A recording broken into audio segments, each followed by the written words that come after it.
Shivo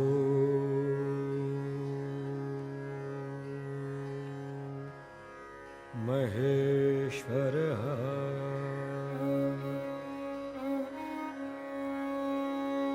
Shambhu Pinaki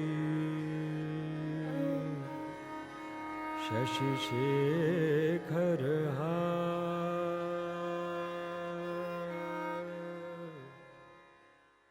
Often I find Japanese the people a bit distant, like they behave like a bit like they don't feel things deeply, like not expressing. But even with you, I feel a bit distant a little. Like, what is it? I think my experience in Japan, example, my family, my close friend, also distance, and but my feeling is connect enough. Enough connected. Yeah, and then I'm go India and go outside.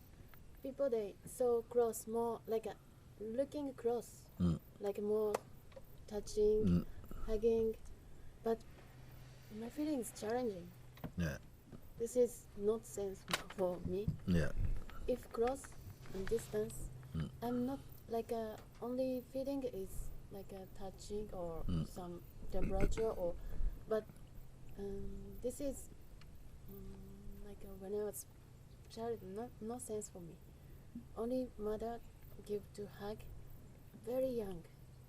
They not touch each other, and also only like a boyfriend together close, but other friends or like something happening, someone died like close, but someone very happy, hugging, only like this, and they.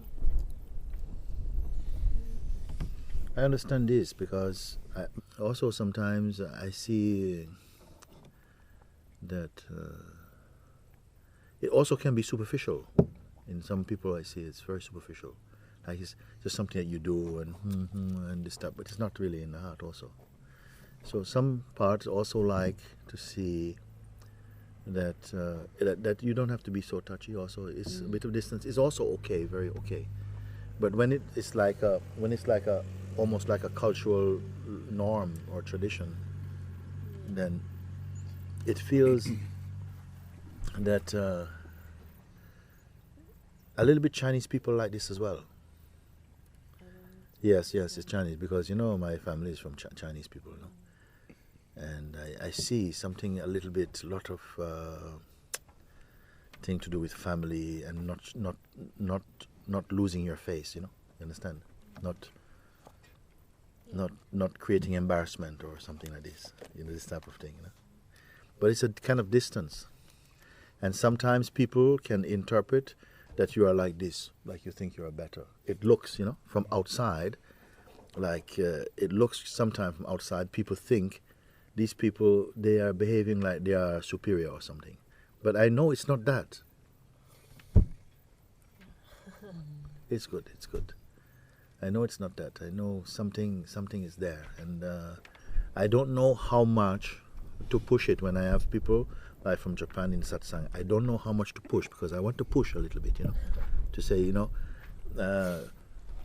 you have to be more than Japanese. You understand? Don't be only Japanese. You have to go beyond Japanese. You have to go beyond, American. You have to go beyond this because the truth is, it was earlier than this thing. So you have to come out of this. Not that you have to stop being Japanese, but you have to go further than that. You have to come back inside more than this. And I feel it's something I don't in my heart want to accept, because I think if I leave you to be Japanese, leave you to be American, then you're not getting the best out of your satsang. I know that you try, because I see sometimes you come and you try to express something, some feeling in satsang, and I see you push, and I love that for you. I love you for this thing. But sometimes I feel I push a little bit more. I'll push a bit more. See if you can go a bit beyond this protection. Bit protection.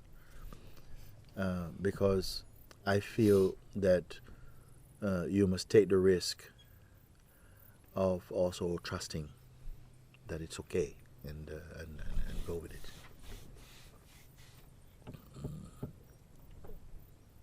If I'm not okay, my feeling is I have to okay. Focus for okay. This is like a automatic like a. I'm not yes, but then I have to go yes. Let's say yes. Yeah, sometimes it's like this. We can't be, you know, there is no perfect personality. And we cannot be always, sometimes you think, you know, I want to be able to just say, I don't want this, I don't want this. And we put a lot of energy, like, you know, because something inside sometimes have to cooperate with the life, you know, even though it's something maybe you feel you don't like. Sometime I told an example of one neighbor who each time I meet her is like 40 minutes I have to stop and listen to her talk about her plumbing and you know, great grandchildren and the cat is missing or whatever, you know, and it's like something nails my foot into the ground. I can't move and sit there, and I feel the resistance, you know, like okay, you know, and then I start to avoid her. One time I came out of the shops and I was just walking and then I saw her coming on the same side and then I pretend like I cross over like the road and then I'm looking in, I took the newspaper, bought like a newspaper, looking like reading on the road like and then boom, she's right in front. She crossed the road actually, you know? I said, oh hi, how are you? She says, oh yeah. I saw that you were lost in your thing, you know. Yeah. Actually, I have to go home and yes, did you hear about so and so? No. And I find myself saying, you know, what happened? I don't want to say this, and so sometimes you have to do it. You have to go along, and then don't be so hard about it. But there's another time when you have a chance to be more truthful about something, and then this time you take it. Because something in the life is in between strong culture and personal desire to be different. And both of them is not true. So something in the middle is happening, and strong culture is and personal thing is but that's what the life is like, happening like that. And none of them, you are them. There's a space behind all of them that is not participating in them. And we have to be conscious of that thing.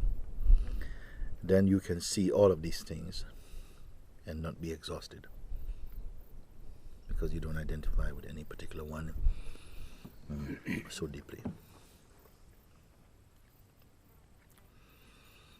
I told a story that some time ago I was in India, and those days when I was, you know, spending more time with Papaji, and there were lots of Russian people who started to come to Satsang in those days, 1993. And one day I was in one restaurant, I was drinking something, and this man came from Russia and he says, can I sit with you? Yeah, of course you can sit with me. He says, sat down a little bit like this, and he says, today is a very special day for me. Yeah, today is my birthday. I said, oh, happy birthday. He says, yeah, I wanted to spend this day, I want to spend some time with somebody that I like. It's my birthday, and it's a very special day for me, because I am a shoemaker,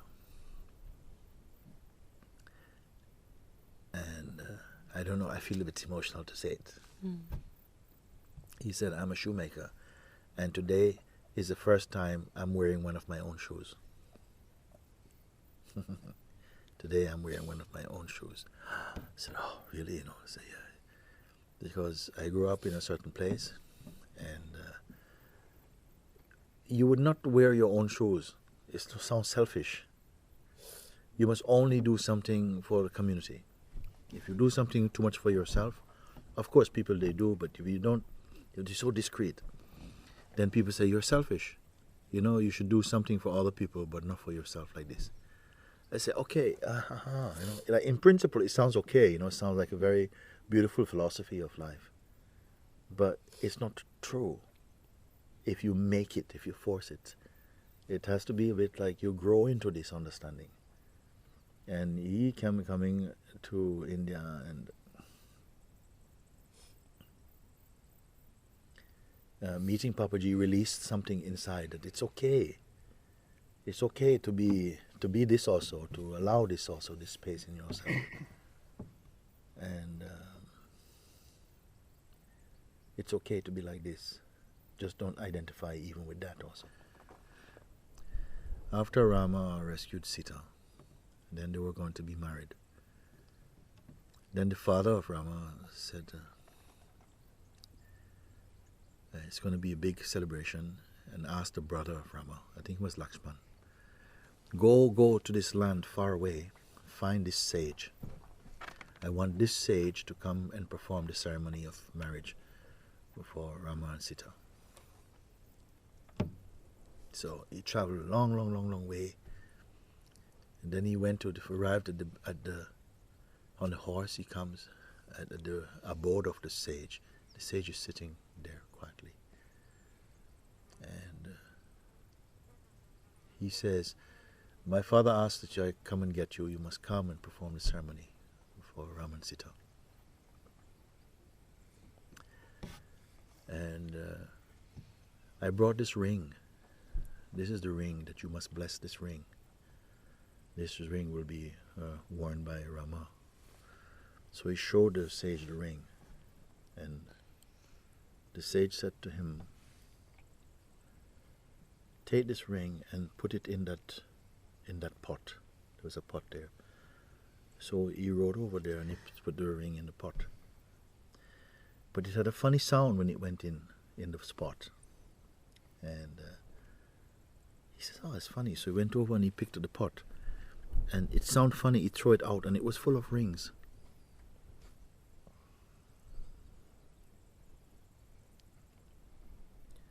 So he said to the sage, "What is all these rings? Where did all these rings come from?"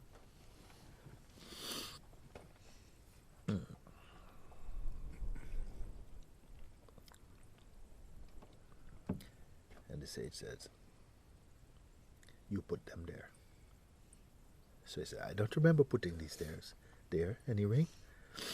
And he says, "No, you have been putting them here for lifetimes."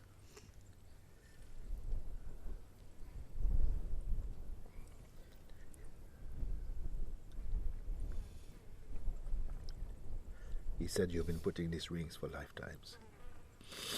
Because you've been doing this act for lifetime after lifetime. You've come to this point. Because you won't get off your horse." He said, "You come to give me a message, but you won't get off your horse and sit with me.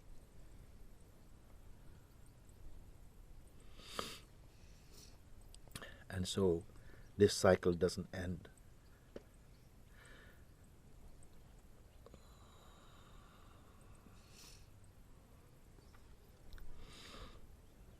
And so this horse is pride, and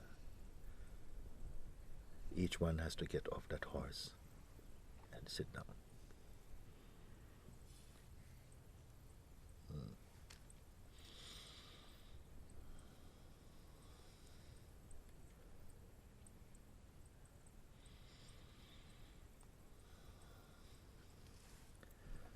So it's like each time the life will give you opportunity, but wisdom is to recognize the opportunity. This is thing. You're not here to deliver messages, but to take the chance that life offers, to put an end to this cycle of samsara. And sometimes it's so subtle because we grew up like that. We don't begin to even recognize our own arrogance.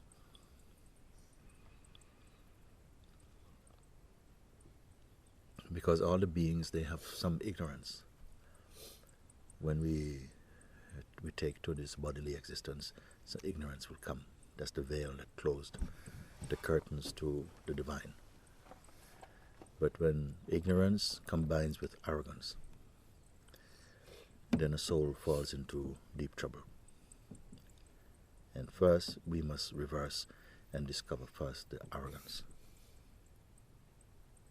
Then, after this, everything ignorance, it's easy to come out of it.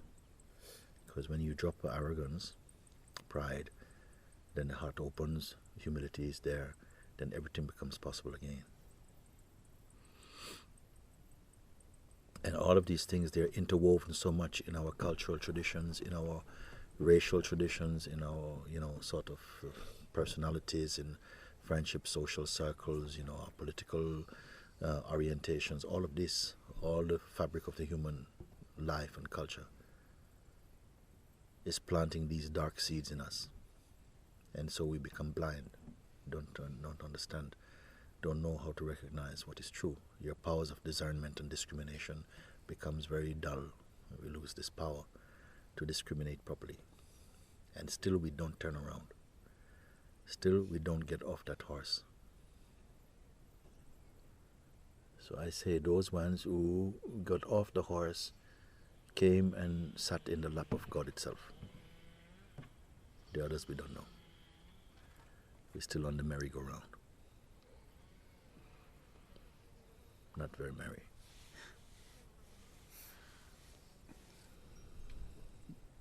I see many people who are very devoted to their culture, to their race, to their, religion, beliefs, and so on. And I see them choking, suffocating, but they won't let go. This pride is there. I see it also in my own country. That kind of pride to be. But this is foolishness, because it's not rooted in truth. It's just in some kind of spiritual romanticism or something, which is not rooted in truth. So this is why in the satsang, it has to push you beyond our sort of human identities, push you back into the place earlier, the place which has no race, the one that has no culture, has no parents, that has no wife or husband or child. You have to go back to this place to know this original place. When we know this and know that that alone is the fixed truth, then we can be in the relative plane of diversity and so on, and move in that realm much more easily. The play can go on, the dream can go on, but now we must experience this dream being awake to that dream. Now, this one doesn't curse the dream. It knows how it works and know that that's also divine, and that it also has a meaning in its own way. All the beings are cooking in that dream's pot, becoming more refined in the consciousness, more open, more pure.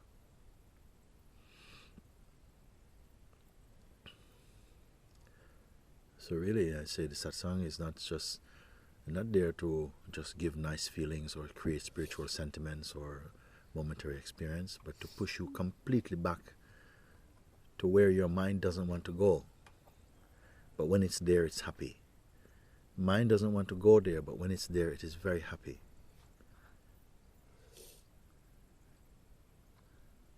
It knows this is the only place I will have rest.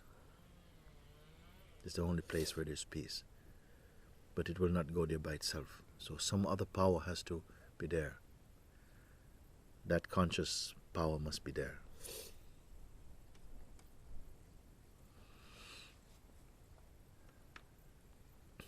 It's only by the power of that beingness, guiding the mind also. Reminding itself that it is,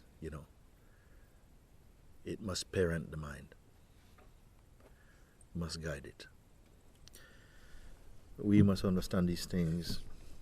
We must not reject our culture, but just you go beyond the limitations which were perhaps in the beginning it was more clear, it was more pure, but it became just tradition, became just something, and understanding was lost, and then it became a kind of a prison.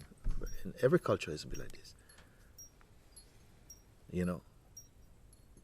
Even I look at the American Constitution. I was reading there in Washington, and I would say, but when it was first read the words, it's pure. It's like scriptures. But how it became interpreted along the way, it lost something in the application. This is what will happen with many-time religion, because the people don't experience it in the heart. They experience only in the mind, and then little selfishness. They want to change something and make it, and do things you don't understand, and just like this.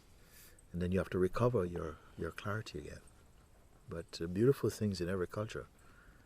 But we must not just be dedicated to culture, because then it's foolishness, a lot of it. I remember one story also is happening in India. This one woman, she always, cooking the chicken, and what it was doing is, bending the head and tying this chicken up and pushing it in this oven. And somebody asked her, "Why are you doing this?" And she said, "Because it's all my mother and her mother taught her how to do it. To tie it up this tight and so on." Then they said, "But why? But what is the purpose behind it? You seem like it looks so strange." And then she says, I don't know, I'll find out. And then she researched it. It went back that the great-grandmother, the oven was very small. The only way she could do it was to bend this chicken and chop it and push it into this particular way. It became tradition.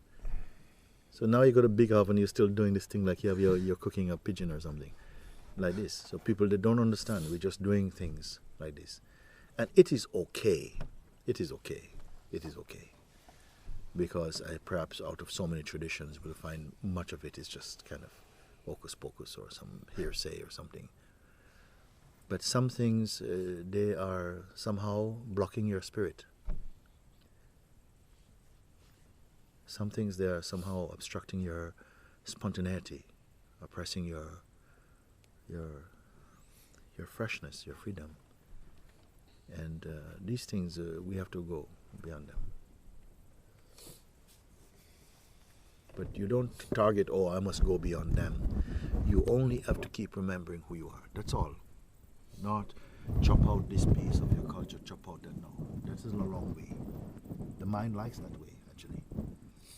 But just remembering that is also something that you're aware of this. You're aware of that.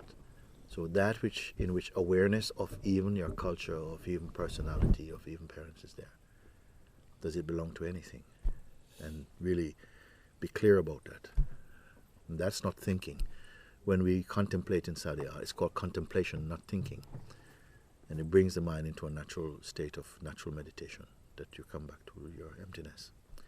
There's a place where words finish, the concepts finish, because they're also part of what you see, is there. And everything stops because there's no further back to go.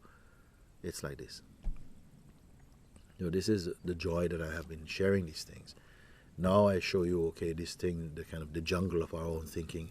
I'm not going to give you some machete or some strimmer, go and tackle the forest. No, so remember who you are.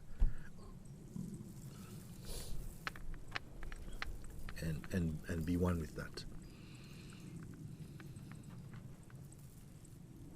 Then if you have to move through this forest, you'll be guided from that place. Something will guide you from that place.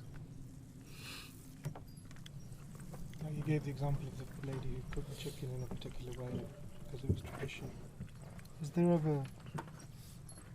I sometimes find that my mind needs some structure though, whether that's tradition or some kind of routine. And when, is there no problem with No, having there's some no structure? problem. There's no problem with having some structure. Absolutely none. Because until we are ready to be taken out the pot, you have to still stay inside that soup somehow. And it has its own law. And all of this is divinely inspired. That for a while, the consciousness which is living in the identity of the ego has to learn and travel in a certain direction for a while. It's part of its evolution. Because when consciousness has combined itself with ego, it is on an evolutionary unfolding. Only the sage is beyond this one, because that one knows that all of that is dream. He's transcended the dream. But while we're in the state that we have a strong feeling of identity, a sense of who we are, what we must do, and I'm on the journey and I'm learning and so on, and that impulse or that belief, that conditioning is strong, then the consciousness will travel along certain routes. You may definitely need structure for a while to somehow help your consciousness, which is identified with personhood or something. And even in the state of freedom, when structure is needed, it will be put into place. You will need the structure. But really, structure should really be there also to support and enhance the spontaneity, not the other way around. And dependence upon structure is a sign of weakness. Make use of everything, all your faculties, make use of them. They are there. It's part of our toolkit to make use of what you can. Live your life. Be authentic in your life.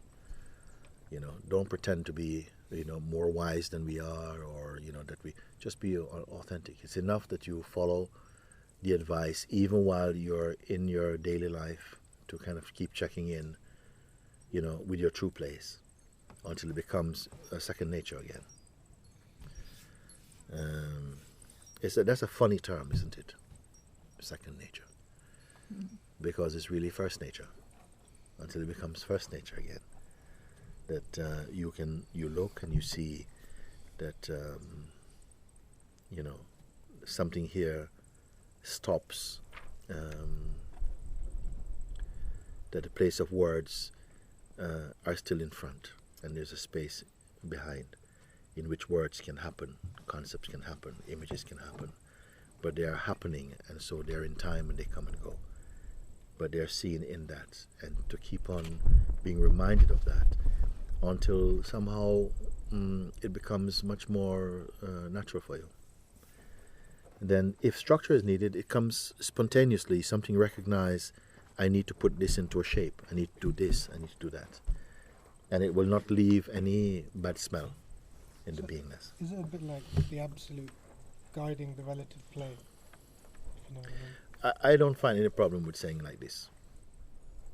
It is like this. Because all things spring from the original seed. They don't have another place to come from. So although the absolute is not doing anything deliberately, like I'm going to take care of you, it doesn't do that. Just like each organ in the body has its own unique function, but all these functions are together creating one harmony. You see, there doesn't have to be, none of them are working totally independently. They are co-creating, they're cooperating together, no? As one sense of highness. All the different functions the body is performing in the name of that I.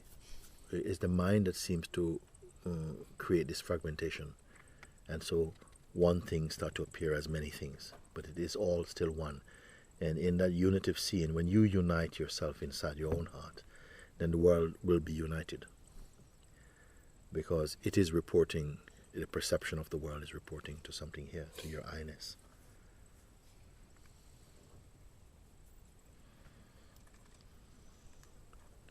In England we have this, we regard the Queen and the King or so, your Royal Highness. That I-ness was really meant to be I-ness. It was really the one who was really realized their own I. That's so high. That's the highest truth of it. That's the highest meaning of it.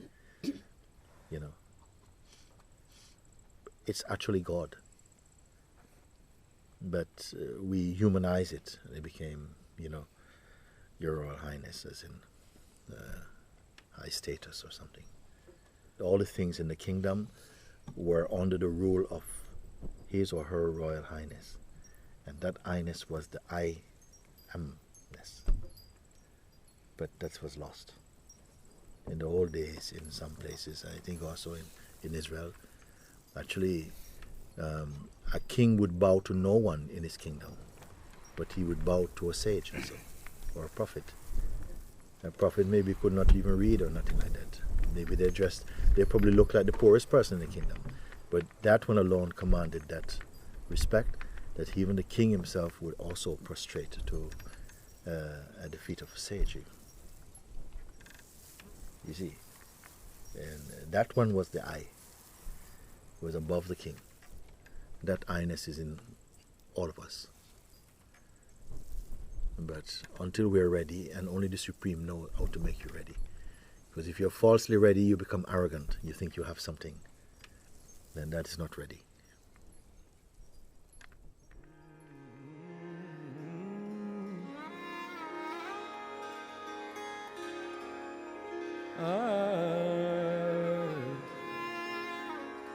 शतरुद्रत्रया वृत्ता चैका वृत्ता पठेन्नरः